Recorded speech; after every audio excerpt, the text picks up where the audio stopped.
Some people ask me to record it. So hi again. My name is Dr. Lorianne Stretch, and I go by Dr. LA, and I am the program coordinator for the online counseling program. And we really appreciate you. We couldn't be here if it wasn't for you. So all of you are so important to us, and we feel very fortunate to work with each and every one of you. Your faculty is here. You can see that it's kind of late for us, but we're all here. So that tells you how much and how important this is to us to join you and be part of the community and be together. Today, we're going to do program updates. We're also going to do some introductions.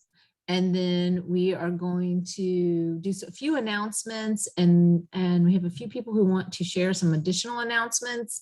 Then we're going to do a presentation. Dr. Solomon is going to give us an amazing presentation.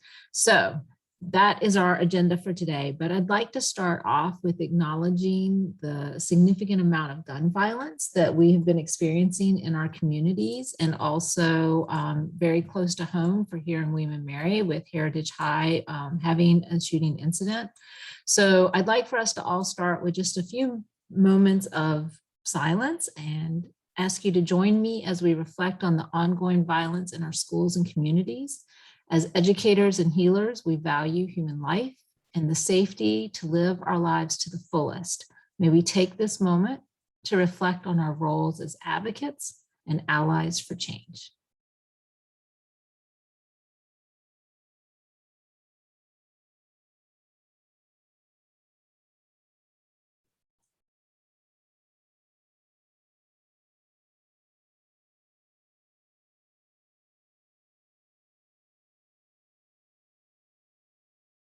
All right, thank you all for joining me in that moment.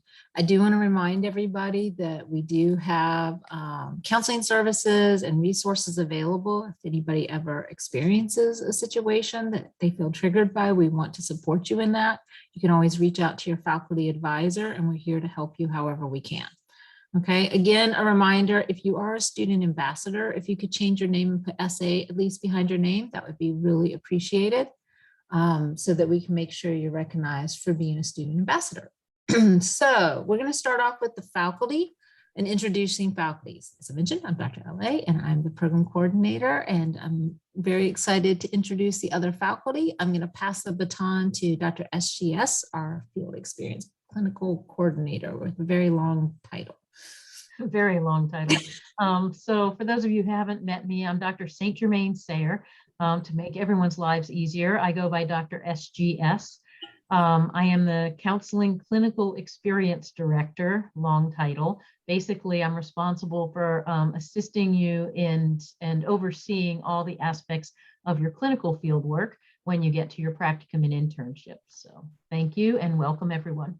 And Dr. Martin. Good evening, everybody. My name is Dr. Jessica Martin. So it's great to see some new faces and old faces.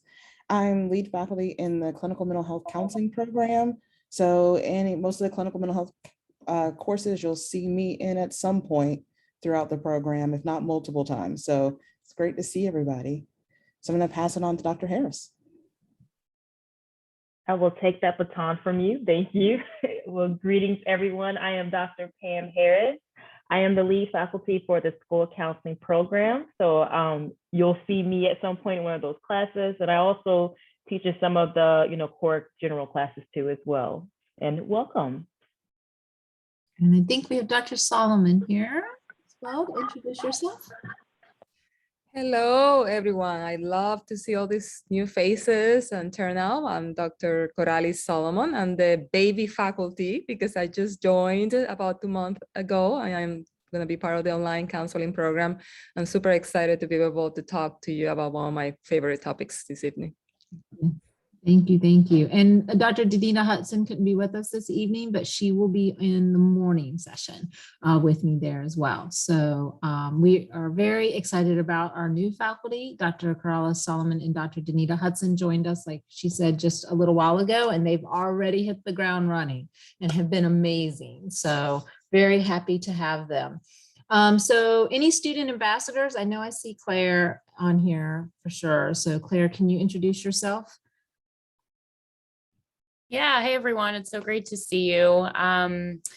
So as Dr. Stretch mentioned, I'm a representative of the student ambassador team here. And I believe I'm in my third year of the program. It gets a little bit disorienting as you move through the kind of continuous module, the continuous wheels. But yeah, we're here to offer support in any way possible. Okay. And I believe, Dr. Martin, we're going to be putting a call out for new student ambassadors near the end of the term. Yes. Okay. So keep your eye out. I'm working with Claire. We're working on getting that set up so that we can bring in some new ambassadors coming in. Okay. So Yeah, I didn't want to, oh, I'm so sorry. Go ahead. No, go ahead, Claire. Yeah, I didn't know if I was supposed to share in this space or just introduce myself. I didn't want to speak too. No, you can speak a little bit if you don't mind to what the student ambassadors do. Absolutely. Mhm. Yeah, absolutely. So the student ambassadors were created to offer some peer support and counsel as we kind of move through the program. So what are strategies for how to succeed, and how can you kind of process a lot of the just developmental growth that has to happen as you move through the course sequences. So a lot of that has to do with just stretching yourself a little bit farther than you think you can when it comes to managing the workload that we're required to throughout the program. And doing that simultaneously to growing within the clinical environment as you step into field work. There's so many different aspects of development that happen at the same time. And it's super helpful to speak with people who are just maybe one or two steps ahead in the cohort process or in the wheel process rather. Sometimes there's really good counsel, and sometimes it's an opportunity for you to just realize you actually have the resilience and the resources inside of you. You just kind of need to lean into that and trust that a little bit. So as we move through the rest of this academic year, our vision is to prepare some sort of evergreen content for students in the student ambassador environment, our sort of virtual community gathering space. So you can have some tools, some tips, some insights, some sort of mindset reflections. And you'll also get a chance to meet us, to learn who it is that we are and how best to get in touch with us. So in the meanwhile, as we work on that, Dr. Martin is present. She's our faculty lead. I'm present. You can always reach out to me. My email is ccorso@email.wm.edu. And we'll have more information about how to get in touch with us as we build out that sort of virtual environment. As was mentioned, the formal call, the formal invite to go ahead and participate with us if it's something that you feel called to do, help prospective students understand a little bit of your experience and help each other. We're going to be putting that out, but feel free to message me in the chat box here just so that I can jot your name down and expect that as we move forward. All right, thank you so much. And actually, I see that we have another student ambassador who is going to be phasing out of student ambassadors, but who I'm going to recognize as a student ambassador today. So Allison, would you like to say hi? Oh my goodness. You're mute. Yep, sorry.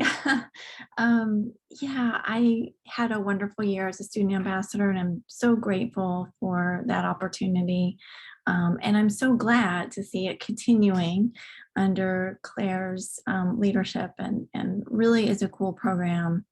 And I encourage everyone to get involved either as a student ambassador when the opportunity arises, or to attend the functions and events that they have going on. It's really, it's enriched my experience so much to be a part of, feel more a part of the group, feel more a part of, sorry, I don't know where I'm going with that. You caught me off guard, but it's important to reach out, and we're all in this together, I guess is what I'm trying to say. Thanks. And Allison, I just want to do a real acknowledgement for the work that you put into student ambassadors in its first year with the book club and the skills labs and the faculty have actually voted to recognize you as the Student Ambassador of the Year for last year. So we would like to thank you for all of your dedication and support. And we'd like to all give a big hurrah to you and thank you. So we'll be sending you your certificate. But congratulations, it's well deserved, and we've really appreciated what you've put into the program. Wow, I don't know what to say. I'm absolutely speechless and honored. Thank you so much. Thank you. All right, we really appreciate you. Okay, so let's continue on. So we're going to do kind of almost like a speed dating thing here now. So I am going to give you 2 minutes to meet up, 2 to 3 minutes maybe. And I'm borrowing this from Dr. Solomon, and that we are going to work on community and creating community and getting to know each other. And so Dr. Solomon has introduced some questions into our faculty meetings, and I felt like it would be kind of interesting to do that here as well. So we're going to create breakout rooms, and I'm going to put you in rooms of 3 people-ish, around 3 people. And what I'm going to ask you to do is introduce or answer the question of, if you could invite anybody, dead or alive, to dinner, who would you invite and why? Okay, so who would you invite and why? So we're going to get about 3 minutes to do that. Introduce yourself, share your name, and then share who you would invite to dinner and why. And you're going to be mixed with faculty and staff. Everybody's going to be in there. So it's going to be fun. All right, so here we go. I'm opening up the rooms, and I'll pull you back in a little bit.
You all by yourself?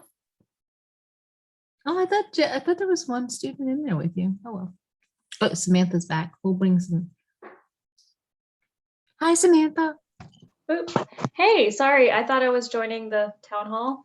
Yes, you are joining the town hall. I've got them in breakout rooms, introducing themselves and saying who they would invite to dinner, dead or alive. So if you could invite anybody, dead or alive, to dinner, who would it be? Oh gosh, I don't know.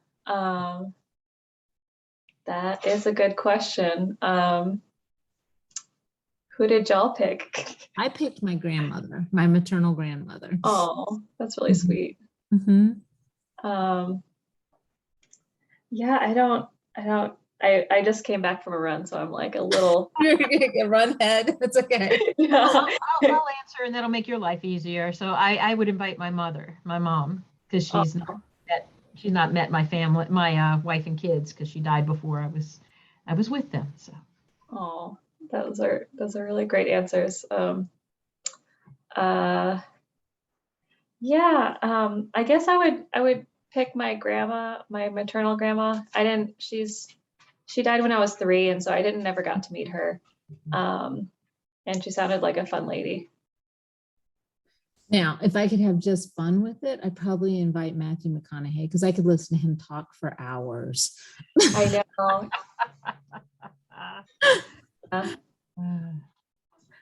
All right. Him or Owen Wilson. I feel like they have similar voices. Yes, they do. Mm-hmm. Calm.com, the app calm.com, they actually have bedtime stories by Matthew McConaughey, and I love them. I listen to him all the time.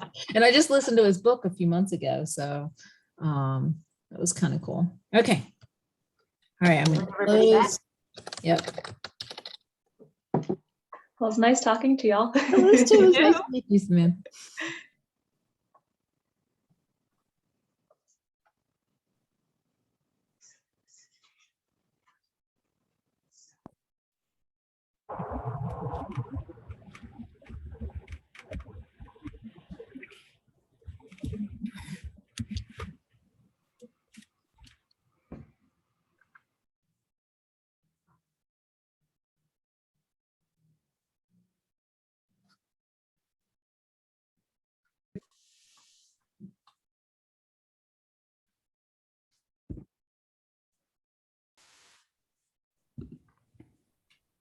All right, welcome back.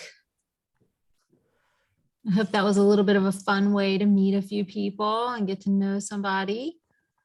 I've never been one for small talk. Like I can't, like just that makes me a nervous wreck. So I try to make it more structured for you. All right. In progress. There's everybody. All right, welcome back, everybody. Okay, so let's go ahead and start working through our announcements. So first announcement is, and most of you have probably seen this, and if you're in 645, we really encourage that you come, but others are welcome to come as well. Next week, we have a wonderful program that we're going to be running on Thursday, psychopharmacology, with Dr. Frank Hudspeth, who is a counselor educator and a pharmacist. What an interesting combination, right? And so Dr. Hudspeth has graciously agreed to do a webinar with us, and we're super excited. So if you'd like to learn more about psychopharmacology, we invite you to join us. We also have skills labs coming up for those of you in the program, and skills labs are October 8th at 9 a.m. Eastern and October 12th at 7 p.m. Eastern. Now we're going to do something a little unique with this round of skills labs.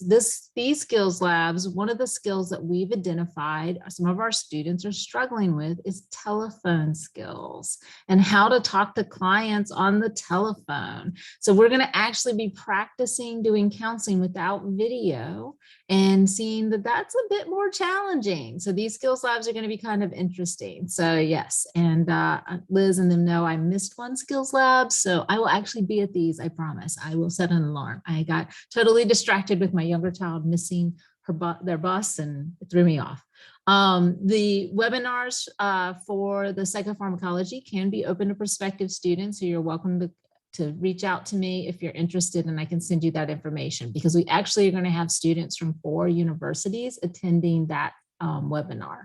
So it's going to be open. It's a public service that we're doing. Double up policy. Some of you know that you've been able to double up in the past. That has actually caused absolute havoc on the program of study and our ability to staff courses. And I'm just being honest. So now we unfortunately are going to have to limit doubling up to students who are in field work or who have military funded time limited military funding. So if you have time limited military funding, you can still apply to double up. Or if you're in field work, you are expected to double up with a class. At some point that may change. We know it's a challenge for a lot of students to double up during internship, but right now that is going to be the standard procedure until we can figure out some more of the staffing.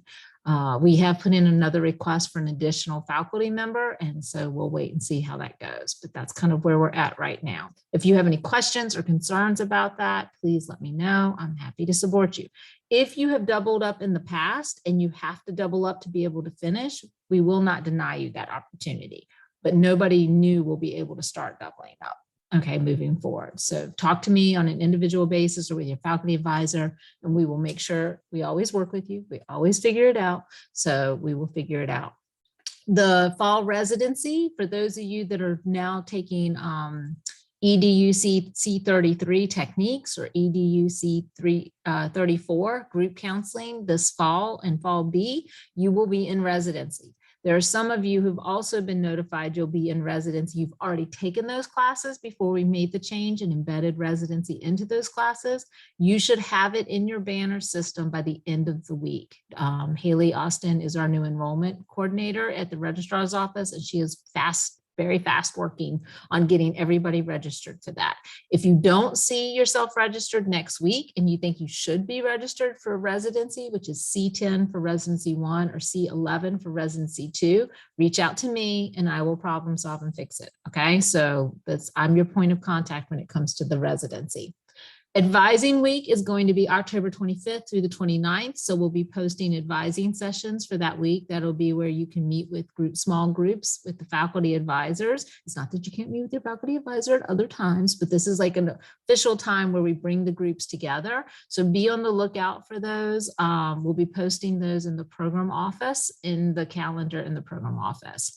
Residency is going to be virtual in the fall, and it will hopefully be in person in the spring. Okay, that's our hope. That's our fingers crossed. Hopeful. We'll see how this Delta Lambda Mu variant goes. We've got all sorts. All right.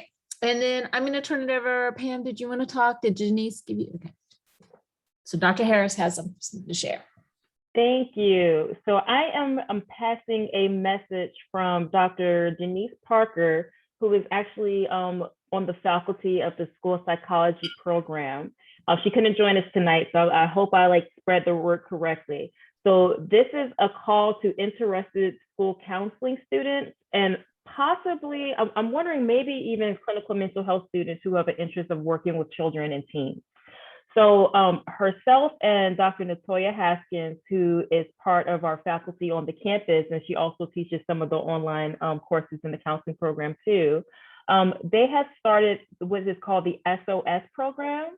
And I am sorry, but I do not remember what SOS stands for. That is the one piece of information I do not know, but I can tell you what it is all about.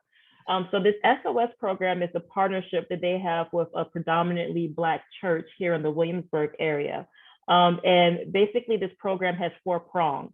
You get to, first of all, they help out with K-12 students, K-12, and it primarily started during the pandemic when a lot of schools were closed and a lot of students had to undergo virtual learning and how they were struggling with that. So it was pretty much making sure that they were giving them academic, behavioral, and social emotional support. You also have an opportunity to work with the families of those kids, with parent education or support groups.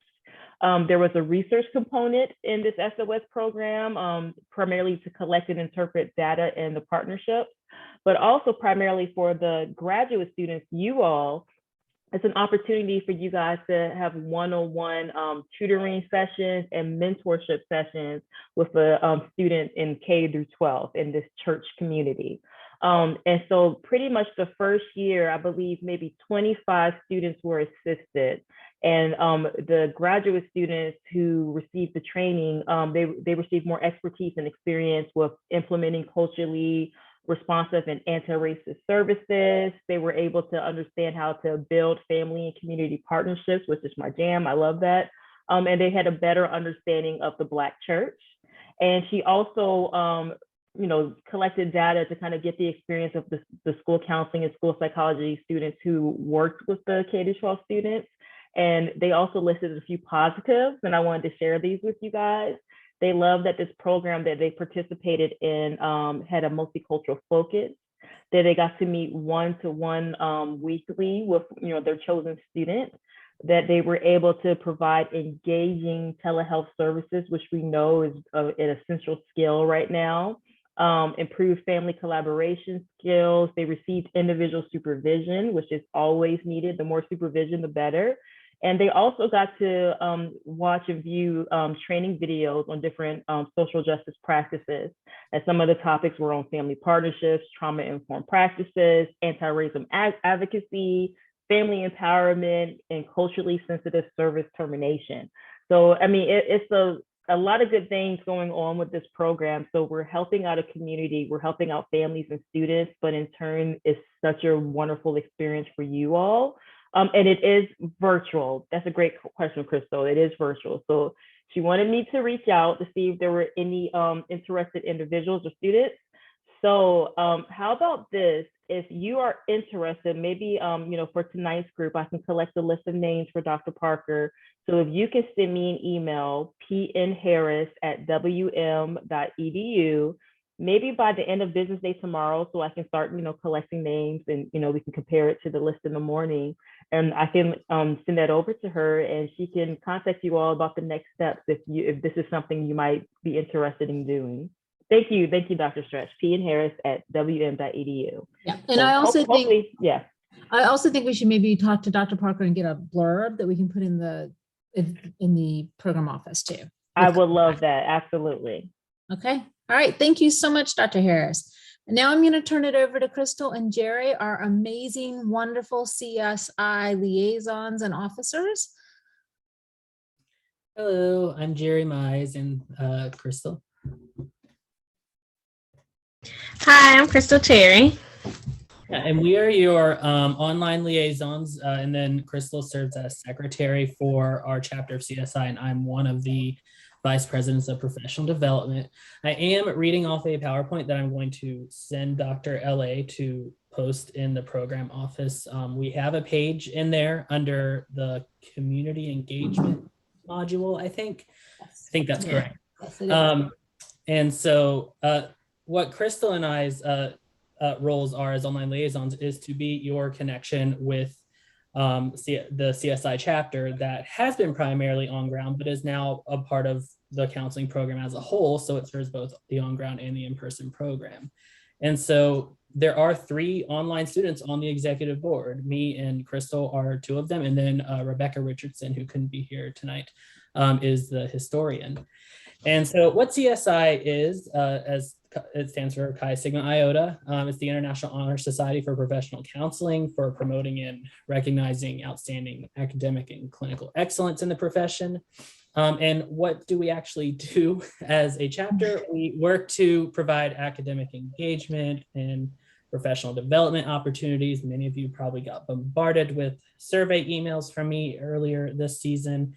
There will be another one down the road, because what we are trying to do is make sure the needs of our students are met, both on ground and in person. And so for a lot of you, you are probably wondering, what is this and when would I be a part of this if I want to be? And that occurs in your, after you've completed, there it is, after you've completed 9 hours of coursework, a graduate level coursework in the program, and you have a 3.5 GPA, you're considered eligible. Automatically at that stage, you will get an email from either Dr. Brendel or our president, who is Haley Lotta, who's in the Marriage and Family program.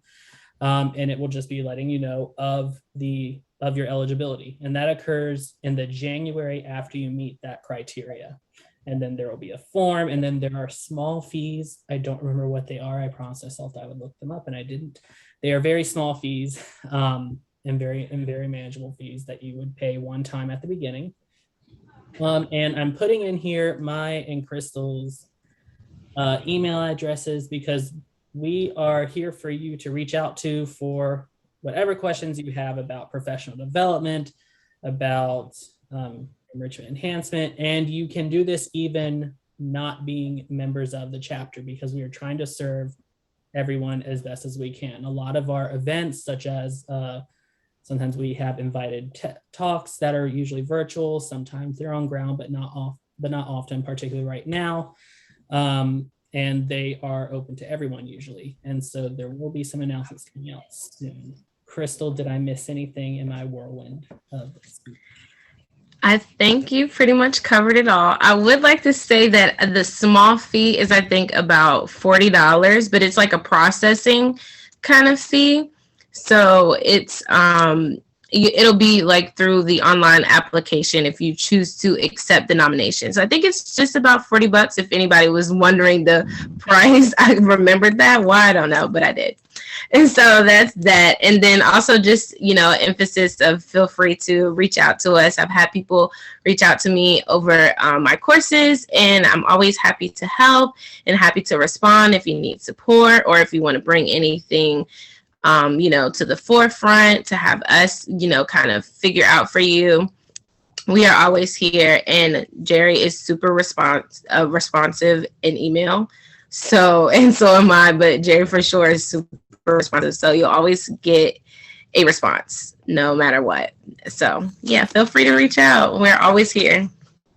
And the one thing I'll add before I give away our microphone is t-shirts, because I know some of you have ordered t-shirts and some of you have asked. They have been ordered. So the way it is working is we had to wait until we had all the orders in, and they could be bulk ordered because they're custom t-shirts. But then they had to be sent to campus to our officer, Jenna, who was overseeing that. And for the on-ground students, that means after they're shipped to campus, that's great. For the online students, that's another 2 weeks of her manually shipping them out. And so so they have been ordered. They will be they will be received by Jenna soon, and then she will get to work on sending them out. But everyone's order was, if you see the fee for the t-shirt cleared on your account, the order was received, I promise. And Thank you so much, Jerry and Crystal. I know that you give a lot of time and hours and energy to this, and we appreciate you and your leadership. Thank you so much. All right, now we're going to turn it over to Dr. Solomon, who is going to take us on a wellness journey, I believe. So Dr. Solomon, the floor is yours. Thank you. So my understanding is that this is going to be a teaser for the upcoming webinar that we're going to be doing on self-compassion. So I'm not going to tell you everything about what self-compassion is and all the skills, but I'm going to give you enough that will make you tremendously curious to go ahead and visit us for that webinar. Okay. But I like to engage the chat for a moment and maybe give me a scale from the scale of 1 to 10, where 10 was very stressful and 1 not at all. How stressful has been your week so far? From the scale of 1 to 10, and I should have done a poll, but just not everyone has to answer, but just to get an idea where you're at. Wow, so I can see a lot of high numbers, very high numbers. Nobody's under a 5, huh? Okay, well that tells us. Paul is very low. I have to find out what Paul's doing. Well, good for you. We need your secrets. Yeah, so I just did a presentation earlier today for the MBCC Foundation on counselors and how can we put our mask on first, right? It's all about taking care of others, our passion to help others. But what about us, right? So what I like to do is I like to do a very special meditation practice. It's only going to take like 2 minutes, but it's going to introduce you to the 3 key components of self-compassion as we do it. And we call it the self-compassion break, okay? So I brought my little Nepal bells, and the moment that you hear the sound is a cue to maybe sit tall like a mountain, stop maybe gazing at the screen, and just, if you're comfortable, closing your eyes and going right into your breath, okay?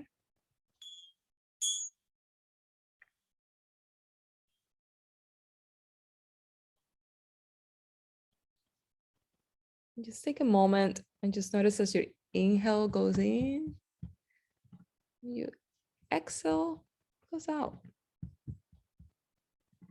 Maybe the next exhale, shake in to see if there's any tension that you can let go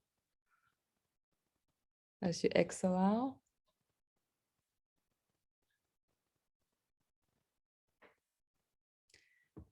And I am going to invite you to think of a situation in your life that is difficult, that is causing you stress.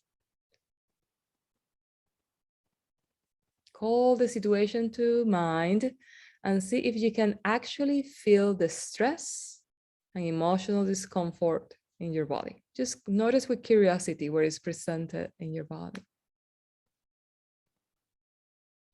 Just for a moment. Now say to yourself, this is a moment of suffering. And that is mindfulness. Other options include, this hurts, ouch, this is stress. This is a moment of suffering.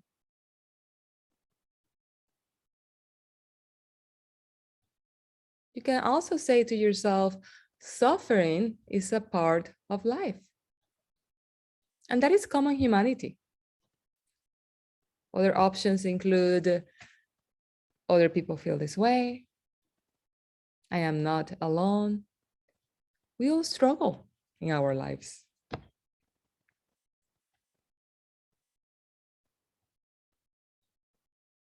Now, if you're comfortable and you want to place your hands over your heart, feel the warmth of your hands and the gentle touch of your hands on your chest, or adopt the soothing touch that feels right to you. And then say to yourself, may I be kind to myself.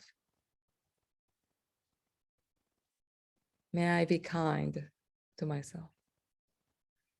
You can also ask yourself, what do I need to hear right now to express kindness to myself? Is there a phrase that speaks to you in your particular situation, such as, for example, you could say, may I give myself the compassion that I need? May I learn to accept myself as I am? May I forgive myself? May I be strong, or may I be patient? Find the phrase that fits.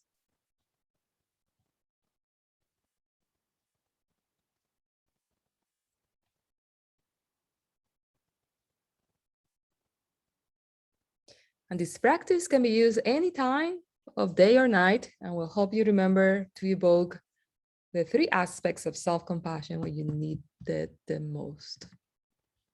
Okay, and you can open your eyes.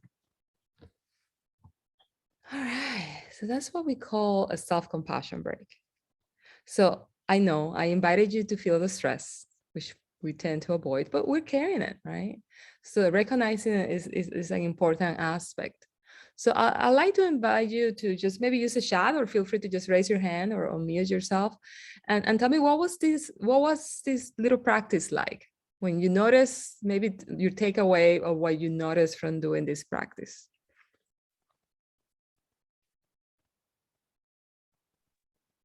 So that was really powerful for me. And I just want to say thank you. I just had a horrible week at work.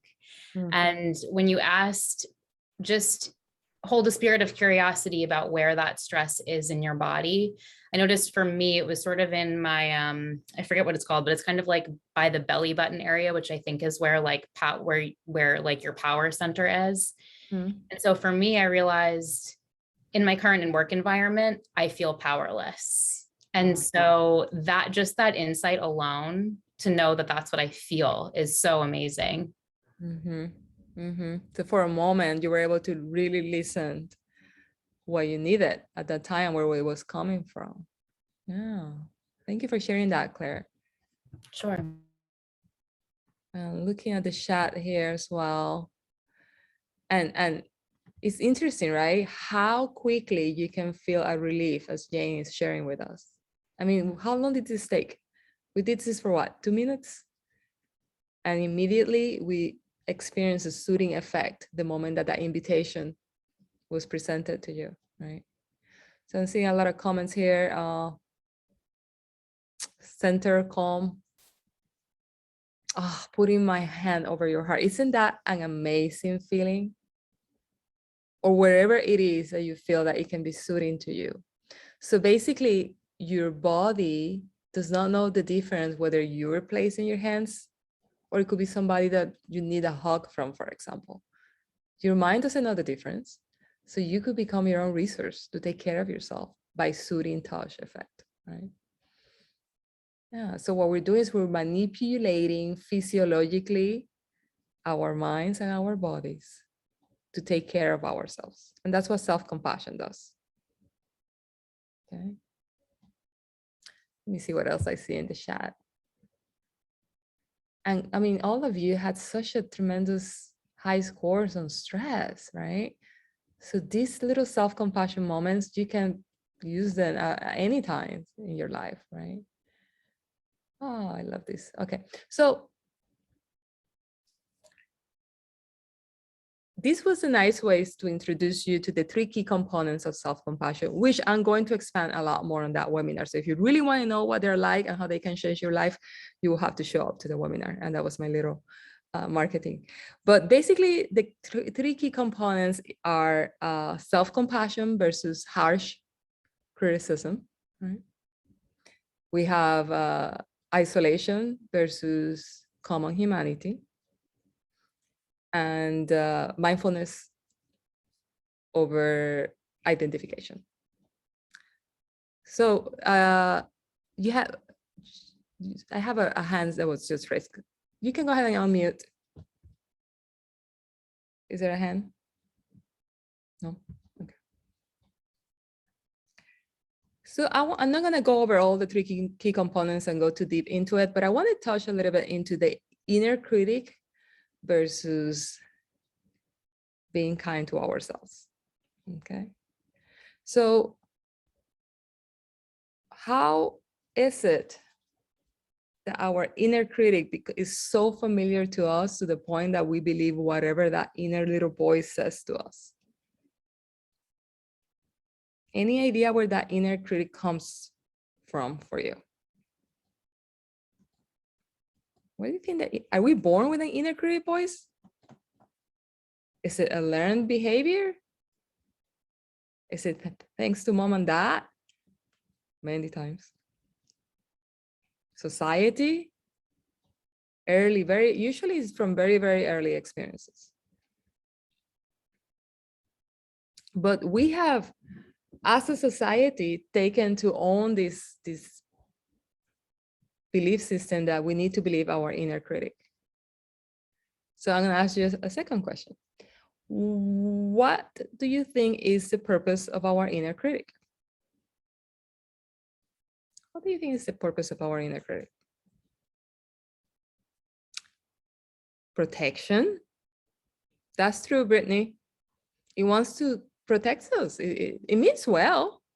It wants to motivate us, try to harder next time. It means well.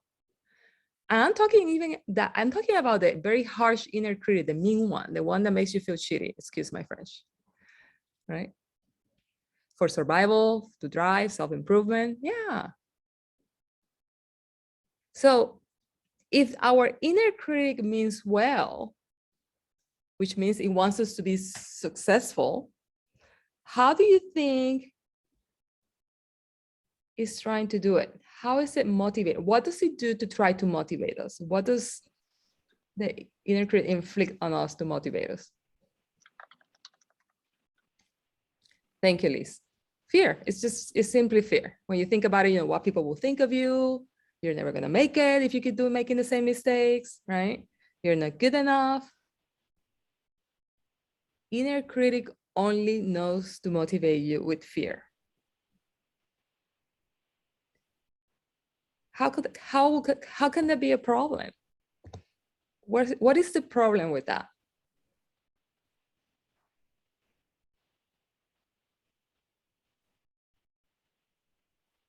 Unless you think it's a good thing. Fear leads to anxiety. Fear leads to anger, to a fight or flight reaction. It leads to more stress, even though we're already going through enough amount of stress, right? It leads to burnout, right? It can snowball, it can grow inside of you. And again, here we are thinking that we need to believe and listen to our inner critic because that's our way to being motivated and being successful. So Jane, thank you for sharing that. You said that you feel almost paralyzed by the fear of doing things wrong, that it becomes impossible to try. And that's a really interesting comment because there is a fascinating research, actually a number of investigations where they have assessed participants that score high in self-compassion, and they are realizing that those individuals that score high in self-compassion are willing to take bigger risk in life. They're not afraid of failure. Because when they fail, they're not being paralyzed by the fear. So it's a lot easier to get back up, learn from the mistake, and move on.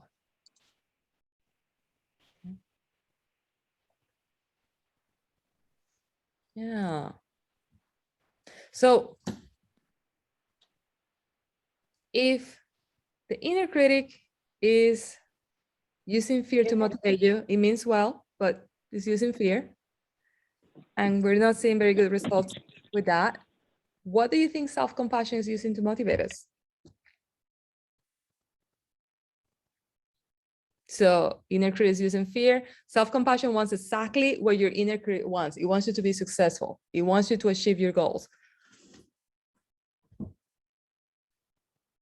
It's using love. Somebody said it. It went quick. A few of you did. Thank you. It's just simply love. And there is a saying out there is that a surgeon once prescribed to a person, you know, all this person needs is love. And then when the patient asks, but what if that doesn't work? Then just double the amount. So usually love is the only answer, right? So fear versus love. And at the webinar, I will spend a lot more time understanding what's happening to our mind and to our bodies physiologically based on what they have found on the research of people that practice self-compassion versus not. Okay. I will also talk a lot about a huge issue that we have as a society. We look at self-compassion as a sign of weakness.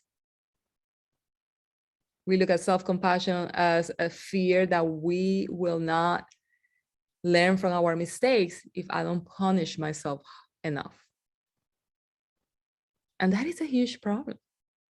In fact, as a society, we're afraid to put ourselves first or even take care of ourselves because we'll come across as selfish. We have this fear to be judged by it. We have this fear to ask for time to take care of ourselves. The pressure is there, it's out there. You have the pressure right now as students, and you will continue having that pressure when you graduate as counselors in your jobs. So there is a big problem out there, and until we don't shift this culture and way of thinking from a critical base to a more compassionate and loving phase, we have a long way to go. So what I'd like you to do, I want to give you, is it okay if I give you homework? It's an interesting homework. I think you'll appreciate it. But what I'd like you to do is I want you to start becoming more curious about your inner critic. Because we're so used to it and it's so ingrained within us that we don't notice it anymore. It could be something as subtle as, I'm so stupid, I can't believe I forgot to put gas on my car. Something as simple as that. And your brain took a message, and we'll learn how that works at the webinar, right? So I want you to start noticing the inner critic messages that you have. And I want you to start with curiosity, noticing where's the fear. What did it tell me? So the fear was there. Okay. I want you to start challenging that. Because just with this little nugget that I just gave you, I think you're starting to realize that believing to your inner critic is an illusion of control.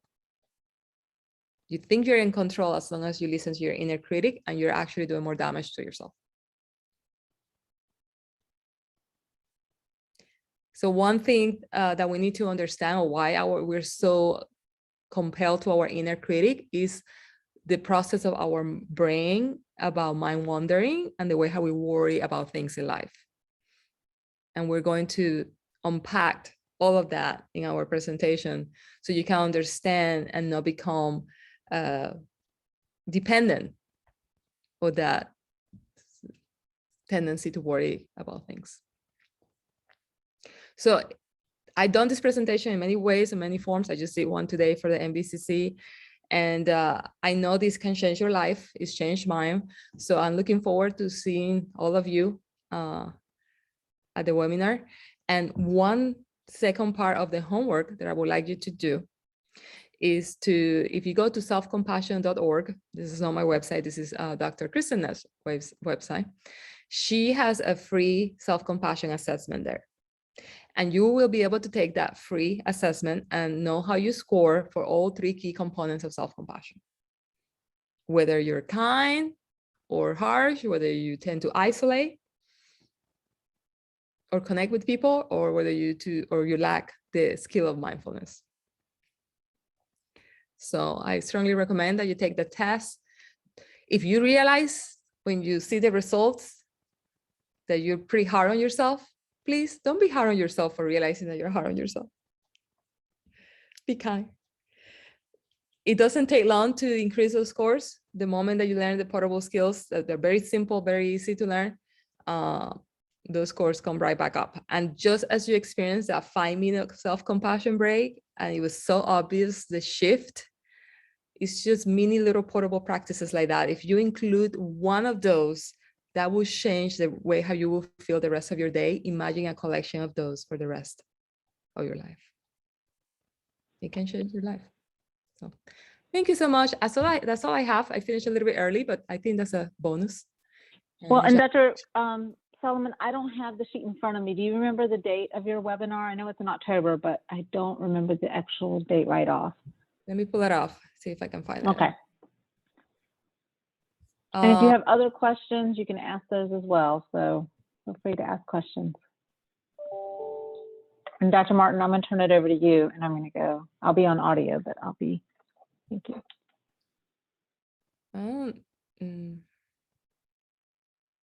See it yet, but I don't see it in the program office on the calendar yet, so we'll need to make sure we add it. Yeah, we'll get that added by tomorrow, but it is going to be our October webinar. So Dr. Solomon, just confirm the dates. What do you want? At this point, you can make them whatever you want. So, and we'll get the time and day. I have one. I have it for November 10th. Okay, November 10th. Okay, Yeah, that's fine. I'll make it November 10th. At 9 a.m. Okay, November 10th, and I'll make sure that gets on the program office. November 10th, 9 a.m. Yeah. Okay, and is that going to be 1.5 to what? How much time do you want? Well, I see that will conflict with our faculty meeting now, since we just changed the faculty meeting, but we could do an hour and a half. I mean, I don't. Yeah, we can do it to 10:30 then. Okay. Okay. All right, so there it is. Decision process, November 9th. I've got it on the calendar. You said November 10th, great. right? Or November 9th. November 9 9th, to Wednesday. Yeah. No, November 10th is a Wednesday, Dr. Ellie. I'm sorry, November 10th. It's November 10th. Okay. 9 to 10:30 a.m. Got it. Yeah. Perfect. So if you don't have any other questions, will it be recorded? Oh, yeah, we'll make sure to record it. And if you don't have any questions, I guess I'll pass it on to Dr. Martin and take it from there. All right. So I see we have a hand up, but just really quickly. So for those of you who are new and aren't familiar, anytime we have any events, we add them to the program office calendar. So if you log into the program office, there's a calendar that's attached in there, and that's going to have skills labs, case presentations. Now we'll have this webinar in there, advising week. So all of that information. So make sure you check in there and add those to your calendar so that you'll know those upcoming events. Claire, did you have a question? Okay, so I just had a question about for those of us who are in field work or working with clients, if we're working in a client-facing capacity while we're working through the program, how do you recommend engaging that 5-minute self-compassion practice, like kind of throughout the workday? It seems like that's crucial. So I'm just wondering if you have any counsel on that. Are you saying for yourself or with your clients? For yourself, to sort of, make sure that you're able to maintain like a space of integrity as you continue to see clients throughout the day. Absolutely. What I love about these practices is they're so portable, right? And nobody has to even know that you're doing it. You could be in a room full of people and don't know. And people don't know that you're telling to yourself, may I be kind? And this is a moment of suffering, right? This is just practicing mindfulness, but with a self-compassion component on it. So you could do this at any place, anytime, even the soothing touch. We will talk more about those. People don't know what's happening in your mind. So that's what's neat about it. I do a lot of the self-compassion I call it inner Googling. What do I need right now? Right before I see a client in every session, it only takes me a minute, right? But it grounds me. It helps me to quiet otherwise the inner critic. So really, that's up to you how you want to be intentional, I think is the key. Can you be more intentional? Because otherwise, the constant going of our life will make us forget that. Thank you. Yeah. Any other questions?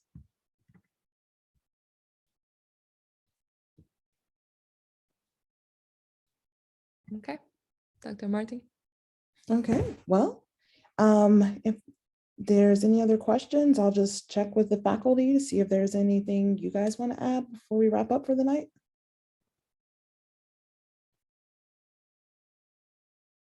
Okay. Nope, I'm just checking the program office calendar right now to see if there's anything that looks anomalous, but otherwise, nope. All right.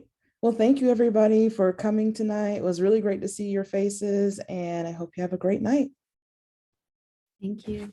Thank you. Bye, everybody. Good to see Thank you all these very faces. much. Thank you. Good night. Good night.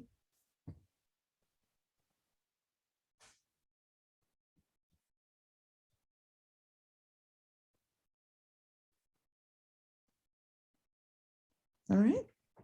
That's it, Dr. Martin. That's it. That's nice. Nice turnout. Is this a typical turnout? I think we had a little more than normal, I'll be honest with you. But we usually have a good one, but this has been a pretty sizable group. So that's good. Nice. All right. So then tomorrow morning again. And I won't be able to join in tomorrow morning, but are you traveling? yeah, heading home, gonna see my dad. So I gotta fly out, like I literally leave out of here at 3:30. So What? In the morning? yeah, the flight leaves at like 4:45. Wow, you're So- brave. You're brave. That's the, that's the beauty of living right here by the airport. I don't have to, You yeah, live it like so take me close. 5 minutes to get there. So I'm okay. You live so close. Yeah. All right. Well, this was fun, but I need to go eat. So Yeah, I'm going to. Have a good night. all right, take care. Bye. Bye.